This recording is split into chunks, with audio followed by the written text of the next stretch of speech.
Hey, everybody. Hello, hello, hello. It has been a minute since I've been live with you. As you have probably seen, I've been uploading a lot more videos lately. Just super excited to be back in the swing of things. But yeah, I wanted to let you all know that I I don't know why was looking at this one day. Every once in a while, I'll get on YouTube and I'll just look up erythrophobia and just see if other people are being brave to step forward and start talking about their situation. And I'm always really excited to have people on the channel. If we're in our interviewing season, I don't do a lot of those because they do take a lot of time, but I really enjoy talking to other people who have braved erythrophobia, who are living life. You know, there's a lot of talk around chronic blushing and flushing and erythrophobia, and it's so strongly captivates our minds that my goal here with Blushing Phoenix is to expand beyond redness, is to work towards exposure, is to speak truth over ourselves of who we are and what we're capable of beyond blushing, and that we are so much more than redness. And so that's really the attitude and the perspective that I like to have here, because I feel like in my own personal life and my own journey, the more I've been surrounded by people who are doing things with their life, who are speaking truth over themselves, over me, I want to be around that energy. And so the reason why I just wanted to go live was to tell you that I was looking on YouTube. I had looked up the tagline erythrophobia, and I found a TED Talk. This TED Talk was posted about a month ago, I guess, and it was recorded back in June of 2022, but it hit YouTube in October, I believe. And it is a woman. Her name is Dr. Madeleine Hauke, and she is speaking about how she cured her chronic blushing. And I just really, I don't know, I'm so excited to tell you that I reached out to her and asked her, could I interview her for the channel? And she was like, I would love to. And so I'm going to meet with her this upcoming week and talk with her a little bit more in depth about her TED Talk and her own experience with curing. Do you hear what I'm saying? Curing her blushing. That started when she was 7 years old. Like many of you, it was a situation where she was in class and her teacher didn't mean to humiliate her, but she did. And it was out of a good place. It was out of a supportive place, but it actually did not serve her well. And so anyway, I just invite you to watch her TED Talk. I think it'd be really great if you had the backdrop of just listening to her talk about how she cured her blushing. And I have so many questions. So I have been typing up questions, just preparing to meet with her a little bit more about, were there other things that she tried before she was able to cure herself? Did she go to therapy? How many years? What was her career progression like? And I am going to get some time with her later this week to talk a little bit more. As you all know, once I interview, I then have to do a little bit of editing and prepare the video. But I am so excited that she was willing to take time out of her day. There's quite a bit of time difference between us, and she was willing to take time out of her day to talk with me. And it's just so honored to help support the community of Blushing Phoenix. So I wanted to let you know that was coming. Another thing I want to let you all know that is coming is I've got some videos prepared and lined up. They're updates about things that I've tried in the past that I get a lot of comments about, like, hey, are you still doing this? Are you still using this? How's this going for you? And this Tuesday, I believe, is an update video on, what is it? Oh, the original number 12 CBD cream. I had done a video on this in the past and talked about having like really great benefits of utilizing and using this CBD and hemp cream. And so anyway, I'm going to give you an update on that on Tuesday. And then also I get this question all the time. It is propranolol. Do I still use it? Is it still working? And I have another video coming the week after next in regards to my update on propranolol. I have to think about if I'm saying it right. Propranolol. Yes. And then one more thing is my brother actually told me, so my brother doesn't deal, I have two brothers, my older brother, he doesn't deal with chronic blushing, so to speak, but he started noticing, I guess over the past few years, that when he goes out in the sun, he gets splotchy on his chest and his neck and sometimes on his face just from the sun exposure. It's something about going from like that hot to cold. I know a lot of you have dealt with that you step into that hot to cold situation or just the sun period. It's almost like our body has an allergic reaction to the sun, myself included. And he and I were talking about this. He went to the dermatologist recently and he was telling his dermatologist about this situation. And she suggested a product. This is actually, what is this? It looks like a vitamin and it's called HelioCare. And this says, dermatologist recommended, helps maintain the skin's ability to protect itself against the aging effects of free radicals, clinically proven fern block PLE technology. Anyway, I'm going to be trying this out and I'm going to be doing a couple of videos on this product, as well as when we have that allergic reaction to the sun and what's happening to our body. There's true technical medical terms about this stuff, you guys. So anyway, I was super excited when he told me about this HelioCare. And I'll keep you posted and I'll link it if I believe in it. You guys know I'm not going to share anything with you or say or promote anything that I don't believe in myself. So just a lot of cool things coming. I've also been doing the like car talk videos for you recently because I just had so much on my mind, so many thoughts, and I just don't have the time all the time to like sit down and actually do the full recording studio videos, even though they are more visually aesthetic. What I've really found with the community here at Blushing Phoenix is that you guys seem to be like, just tell us the information and we don't really care about the production, which I appreciate. Thank you for that. And thank you for them. But it's been really nice to be able to just turn my camera on after I drop kids off at school and turn the camera on and just start talking to you about all the things that are going on. What I find really interesting about talking to Madeleine D. Hauke in regards to her TED Talk that I was just talking about is that it was right on time with so many things that's been going on in my own personal life and my own journey. When I've shared with you about all of a sudden I just started speaking up. All of a sudden I just started taking up space. All of a sudden I just don't want to be afraid anymore. And I know that that's easier said than done. And you guys who've been on this journey with me know that that is so much easier said than done. And if we could, we would. But it's something about the practice of this and talking to you all for the past 3 years. I've been talking to you all. You have been there for me. We've been there for each other. And I really think that it's something about that positive perspective of we are so much more than redness. Acceptance if there's never any healing to this. But I'm so excited to talk to Dr. Madeleine D. Hauke because she cured herself. And I'm excited to interview her, ask her more questions about that. But one of the things, I mean, it's spoiler alert, if you watch the TED Talk, she's going to tell you all of the things. But I'm just going to dive a little deeper into my one-on-one conversation with her and record that for you all to watch and hear as well. And she also has coaching that she does it looks like she does that for organizations around growth mindset, but I'm really curious to know if she would actually be interested in meeting with anybody from Blushing Phoenix community to talk more about her curing her blushing and maybe even coaching you through how she did that. But what I was saying is that what I find really interesting is that she speaks a lot about how she was learning to speak up and to use her voice.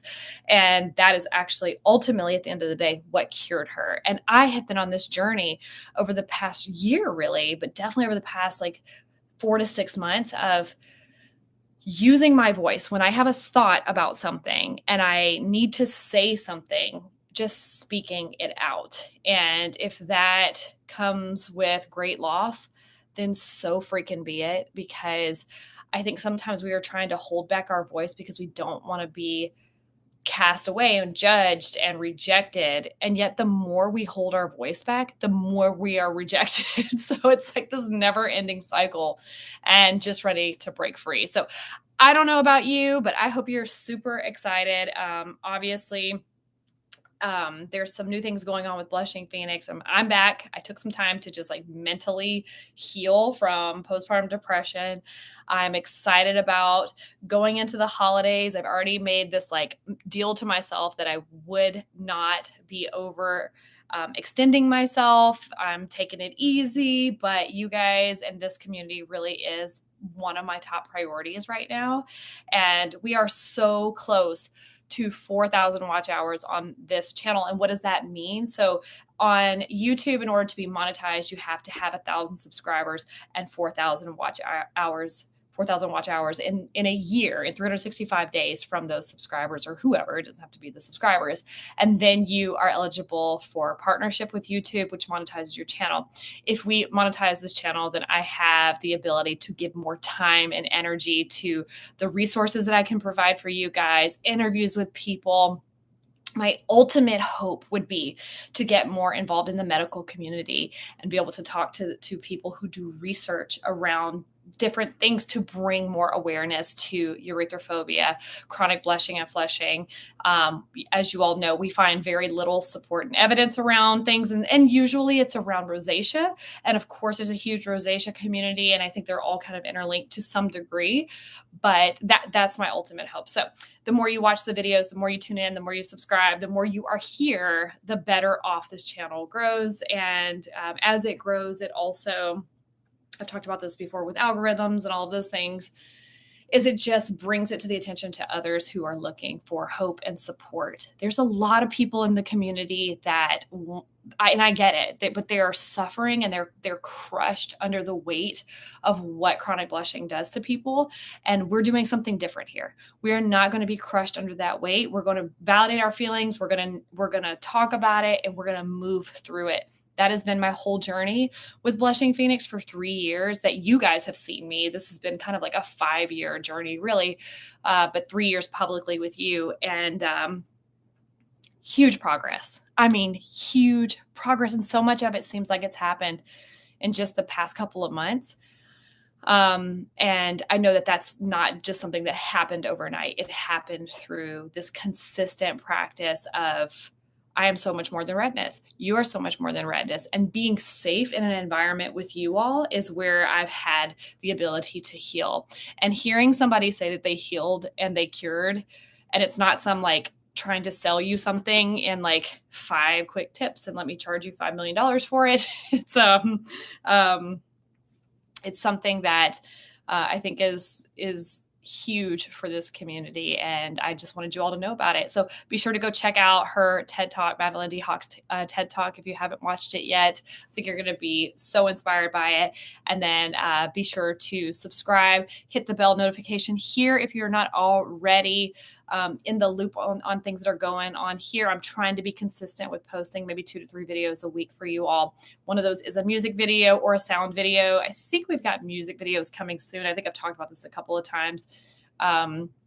So for those of you who are like, what's going on with these music videos? I just wanted to give some context that those are once a week. Those are your opportunity to just take 20, 30 minutes to yourself, hit play on that sucker and just let it play. Close your eyes, clean your room, fold your laundry, whatever alleviates stress for you. Sit for just a moment and stare at the ceiling, whatever you got to do to take a moment for your nervous system to kind of center itself back. That's what those videos are for. It also helps contribute to our watch hours if you do let it play. So those are happening once a week, as well as some updates, product reviews, and other things. And lately it's just been me posting videos from my phone with thoughts that I've had in the car that are very raw and real and not scripted and just fresh for you. So I'm trying to think if there's anything else right now. I don't think I've ever done a YouTube live before, but I was at my desk preparing for things for the week, and I was like, I have to tell you that I've got an interview with this woman, and I'm super excited about it. So I want you to get super excited about it.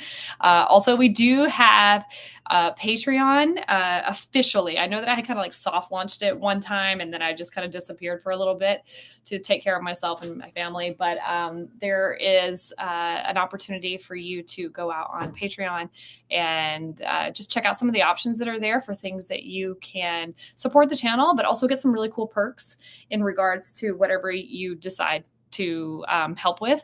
I think that's pretty much it for now. I'm really excited to grow this community. I know there's a few communities out there as well, and different like support groups, but I really am trying to create something that it's focused on the the overall well-being of a person, and not just the blushing. Because when I say you are so much more than redness, even erythrophobia is the fear of turning red, but there's so much more that stems from that. I think we need to talk about all of those things, and we need to be able to show up fully as ourselves in that safe environment in order to really plant our feet on the ground and say, yes, this is what's happening to me, but this is not who I am. And this is where I'm going regardless. And I think the more we move on from our heads being so caught up in the fear and the judgment and the rejection, the more we can move our heads past that place, the more we are able to walk into situations or be in situations and kind of like halfway through be like, wait, I'm not blushing, and realize like, oh my gosh, I wasn't obsessing over it. It's something that very similar that happened to me when I was struggling with anxiety and depression. And it was a general anxiety disorder. And I constantly obsessed over having a panic attack. And the more that I did that, the more I created a panic attack until I started getting into a place where I was like, I am so much more than panic attacks. And I started living my life as if I wasn't struggling with panic attacks. Because it's one thing to validate it and know that, like, yes, this is what's going on. We're not trying to be in denial. And it's another thing to go, well, I just have panic attacks all the time. I can't move from this place. I can't move on from here. And I don't know. I kind of like teeter on the line with that because everybody has their own journey, and this is not a judgmental place. It's not me making a judgment on you, but there does come a time where you have to just move from that place to the next, whether you are ready or not. You just have to move into it. And that's what I did when I had really bad anxiety, general anxiety disorder, and panic attacks constantly throughout the day. Is I started living my life. And I was like, if I die doing this, then so be it. And I started getting back into my regular routine of living life, even though it was the hardest thing I had ever experienced. And the next thing I know, I would be like halfway through my day or maybe through the morning or something. And I would go, oh my gosh, I didn't even think about having a panic attack at all. And then all of a sudden I would start feeling like I was going to have a panic attack because I was like pulling it back into my life. Like, oh my gosh, this is like this is my norm. And now I'm living my life not having panic attacks. So I guess I need to have a panic attack, until eventually I just kept practicing, like getting distracted, living my life. What am I going to do beyond panic attacks? I'm going to do it anyway. I'm going to go here anyway. I'm going to do my exercise anyway. And if I die while I'm doing it, then so be it. Like, you just kind of get in that headspace, like you're fed up and you're done, until eventually, as day by day by day went on, I just didn't have panic attacks anymore. So much so that when I went to write my book, Pressing Forward, which you can find on Amazon if you're interested in that. When I went to write my book, Pressing Forward, I was trying to study panic attacks so I could actually document in my writing specific things about panic attacks. And I couldn't have one because I wanted to have one. And when I wanted to have it so that I could document it for writing purposes, I just couldn't have them anymore. And I feel like that's the same thing with chronic blushing and flushing and erythrophobia, is that if you get to a place where you want to blush, get redder, turn redder, be worse, make people stare at you. If you get to that place in your mind and in your body, you won't blush or flush anymore. So anyway, that is a long way of me telling you that I will be interviewing, back to what I was actually talking about, interviewing Dr. Madeleine Hauke. And again, go check out her TED Talk. I left the link to that in the description box below. And thank you guys for being here. If there's any products or anything else you have heard of that you'd like me to check out and share with you, or different therapies or any of those things, I'd be interested definitely in hearing from you. And I'll check those things out, do some research on it, and consider putting something like that on the channel. If you have been through this process yourself and you are living your best life, or whatever you've done to move through your redness and understand that you are so much more than redness, and if you'd like to be considered for an interview on the channel, be sure to reach out to me. You can reach me at april@blushingphoenix.com. Again, it's april@blushingphoenix.com. Of course, you can check out my website, www.blushingphoenix.com, and contact me there. And I'd be happy to look into your story, hear a little bit more about you, and see about getting you on the channel as well. And also, if you are a writer, you're interested in guest blogging, just reach out to me. I'm happy to help share your story here. This is our place together. I hope you all have a great night, and I will talk to you soon.